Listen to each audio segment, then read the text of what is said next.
ఈ double bedroom ఇళ్లకు సంబంధించి ప్రభుత్వం ఎప్పుడైనా ఏదైనా తాజా నిర్ణయం తీసుకుని ప్రకటించిందంటే వెంటనే మన పవన్ టాక్స్ తెలుగు ఛానల్ ఆ సమాచారం మీకైతే చేరవేస్తుంది.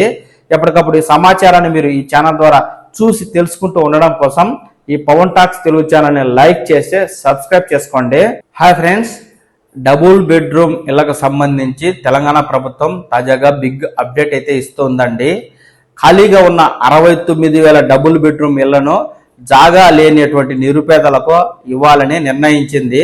ఇప్పుడు 2,65,000 మంది జాగా ఉన్నటువంటి లబ్ధిదారులకు 5 లక్షల రూపాయల ఆర్థిక సహాయం ఇందిరమ్మ ఇళ్ల మంజూరు పత్రాలను అందిస్తూ ఉన్న నేపథ్యంలో జాగా లేని నిరుపేదలకు ఈ 69,000 డబుల్ బెడ్రూమ్ ఇళ్లను పంపిణీ చేయాలని, అది కూడా అసంపూర్తిగా ఉన్నటువంటి డబుల్ బెడ్రూమ్ ఇళ్లను పంపిణీ చేసి వారు ఆ అసంపూర్తి ఇళ్లను పూర్తి చేసుకునేందుకు ఇందిరమ్మ ఇళ్ల పథకం ద్వారా 5 లక్షల రూపాయల ఆర్థిక సహాయం చేయాలని ప్రభుత్వం అయితే నిర్ణయించింది. దీంతో డబుల్ బెడ్రూమ్ ఇళ్ల పంపిణీతో పాటు అసంపూర్తిగా ఉన్న ఇళ్లకు 5 లక్షల ఆర్థిక సహాయం చేస్తే ఆ లబ్ధిదారుడే ఆ ఇంటి నిర్మాణాన్ని పూర్తి చేసుకుని డబుల్ బెడ్రూమ్ ఇంట్లో నివాసం ఉండే విధంగా ప్రభుత్వం అయితే చర్యలు తీసుకోబోతా ఉంది. ఏదైతే జాగా లేని వారికి జాగా ఇచ్చి మళ్ళీ ఇందిరమ్మ ఇళ్లకు 5 లక్షలు ఇస్తే వారు మరింత అదనంగా డబ్బు సమకూర్చుకుని ఇల్లు నిర్మించుకోవాల్సి ఉంటుంది. ఇంటి నిర్మాణానికి 5 లక్షలు సరిపోదు. దీనికి ప్రభుత్వానికి మరింత సమయం పడుతుంది కాబట్టి అంతవరకు జాగా లేని వారికి అలా ఉంచడం భావ్యం కాదని ఖాళీగా ఉన్న 69,000 డబుల్ బెడ్రూమ్ ఇళ్లను పంపిణీ చేయాలని నిర్ణయించింది. దీనికి సంబంధించి మంత్రి పొంగులేటి శ్రీనివాసరెడ్డి గారు కీలక అప్డేట్ అయితే ఇస్తున్నారు. ఆ సమాచారం ఈ విధంగా ఉంది.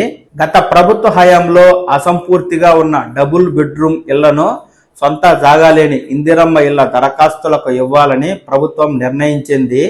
ఆయా ఇళ్లను పూర్తి చేసేందుకు కాంట్రాక్టర్లు ముందుకొస్తే వారికే నిధులు కేటాయించడం, ఒకవేళ కాంట్రాక్టర్లు ముందుకు రాని పక్షంలో లబ్ధిదారులకే ఆర్థిక సాయం అందించి వారే పూర్తి చేసుకునేలా వీలు కల్పించనుంది. ప్రస్తుతం రాష్ట్ర వ్యాప్తంగా అలాంటి అసంపూర్తి ఇల్లు 69,000 ఉన్నాయి. ఇవన్నీ వివిధ స్థాయిలో ఆగిపోయాయి. గతంలో డబుల్ బెడ్రూమ్ ఇళ్లకు సంబంధించి భారీగా బకాయిలు పేరుకుపోవడం, ఆ యూనిట్ కాస్ట్ గిట్టుబాటు కాదని పేర్కొంటూ చాలా ప్రాంతాల్లో కాంట్రాక్టర్లు పనులు ఆపేశారు. ఇప్పుడు వాటిని పూర్తి చేసేందుకు కావాల్సిన నిధులు కేటాయించి కాంట్రాక్టర్లతో చర్చించి పనులు పూర్తి చేయించాలని ప్రభుత్వం నిర్ణయించింది. ఎక్కడైనా కాంట్రాక్టర్లు ముందుకు రాకుంటే వాటిని పూర్తి చేసేందుకు కావాల్సిన నిధులను గరిష్టంగా ఇంటికి 5 లక్షలు లబ్ధిదారులకే కేటాయించి వారే ఇళ్ల పనులు పూర్తి చేసుకునేలా ఏర్పాట్లు చేయాలని నిర్ణయించింది. సోమవారం సచివాలయంలో దీనిపై గృహ నిర్మాణ శాఖ మంత్రి పొంగులేటి శ్రీనివాసరెడ్డి ఇందిరమ్మ ఇళ్ల కోసం దరఖాస్తు చేసిన అర్హుల నుంచి లబ్ధిదారులను ఎంపిక చేయాల్సి ఉందని, గతంలో ఇందిరమ్మ ఇళ్ల కోసం దరఖాస్తు చేసిన వారిలో సొంత జాగా ఉన్నవారికి తొలుత ఇందిరమ్మ ఇళ్లను కేటాయిస్తున్న విషయం తెలిసిందే. సొంతంగా జాగా లేని వారికి ప్రస్తుతానికి పక్కన పెట్టారు. అలా సొంత జాగా లేని అర్హులైన వారికి ఇప్పుడు అసంపూర్తిగా డబుల్ బెడ్రూమ్ ఇళ్లను కేటాయిస్తారు. అలా సొంత జాగా లేని ఇందిరమ్మ దరఖాస్తుదారులు 15 లక్షల మంది వరకు ఉన్నారు. వారిలో 69,000 మందికి అసంపూర్తి డబుల్ బెడ్రూమ్ ఇళ్లను లబ్ధిదారులకు ఎంపిక చేసి అందిస్తారు. ఏ ఏ ప్రాంతాల్లో ఈ అసంపూర్తి ఇళ్లు ఉన్నాయో ఆయా ప్రాంతాలకు చెందిన దరఖాస్తుల నుంచి లబ్ధిదారులను ఎంపిక చేస్తారు. నిరుపేదలు, దివ్యాంగులు, ఒంటరి మహిళలు, వితంతువులకు ముందుగా కేటాయిస్తారు. ఈ అసంపూర్తి ఇళ్లను పూర్తి చేసేందుకు దాదాపు 2,000 కోట్లు అవసరం అవుతాయని అధికారులు పేర్కొంటున్నారు. ఆ ఇల్లు వివిధ స్థాయిలో ఆగిపోయాయి. కొన్నింటిని పూర్తి చేసేందుకు 4.5 లక్షలు కావాల్సి ఉండగా కొన్నింటిని 1 లక్షతో పూర్తవుతాయి. ఇక అసంపూర్తి ఇల్లు ఉన్న ప్రాంతాలతో పాటు ఇప్పటికే ఇల్లు పూర్తయిన కొన్ని ప్రాంతాల్లో కూడా మౌలిక వసతులు కల్పించలేదు. వాటిని పూర్తి చేసేందుకు కూడా నిధులు అవసరం. లబ్ధిదారులకు కేటాయించే ఆర్థిక సాయంతో పాటు కాలనీల వద్ద మౌలిక వసతులు పూర్తి చేసేందుకు 2,000 కోట్లు అవసరమవుతాయని ప్రభుత్వం అంచనా వేస్తోంది.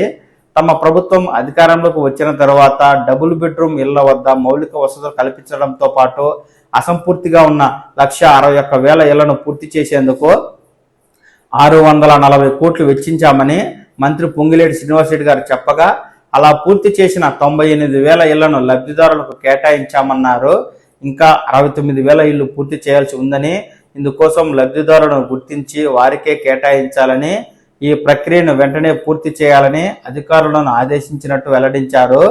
ఇందిరమ్మ ఇళ్లకు సంబంధించి ఇప్పటి వరకు 2,65,000 మంది లబ్ధిదారులకు మంజూరు పత్రాలు అందజేశామని, 71,000 ఇళ్ల పనులను మొదలు పెట్టామని మంత్రి గారు అయితే చెప్పగా, ఈ రాష్ట్ర వ్యాప్తంగా వివిధ జిల్లాల్లో 69,000 డబుల్ బెడ్రూమ్ ఇళ్లు అయితే వివిధ దశల్లో ఆగిపోయి ఉన్నాయి. లబ్ధిదారులను ఆయా ప్రాంతాలకు సంబంధించిన వారినే ఎంపిక చేసి వారికే ఆ ఇళ్లను పంపిణీ చేసి, ఇల్లు అసంపూర్తిగా ఉంది కాబట్టి వాటిని పూర్తి చేసుకునేందుకు 5 లక్షల రూపాయలు గుత్తేదారు వచ్చి నిర్మిస్తామంటే గుత్తేదారులు ఎవరు రాకుంటే లబ్ధిదారులకే ఆ సొమ్మునిచ్చి మీరే ఇంటిని పూర్తి చేసుకుని ఆ ఇంటిలో మీరే నివాసం ఉండండి అంటూ ప్రభుత్వం అయితే వారికి మంజూరు పత్రాలను అతి త్వరలో అందించబోతూ ఉంది. ఈ డబుల్ బెడ్రూమ్ ఇళ్లకు సంబంధించి ప్రభుత్వం ఎప్పుడైనా ఏదైనా తాజా నిర్ణయం తీసుకుని ప్రకటించిందంటే వెంటనే మన పవన్ టాక్స్ తెలుగు ఛానల్ ఆ సమాచారం మీకైతే చేరవేస్తుంది.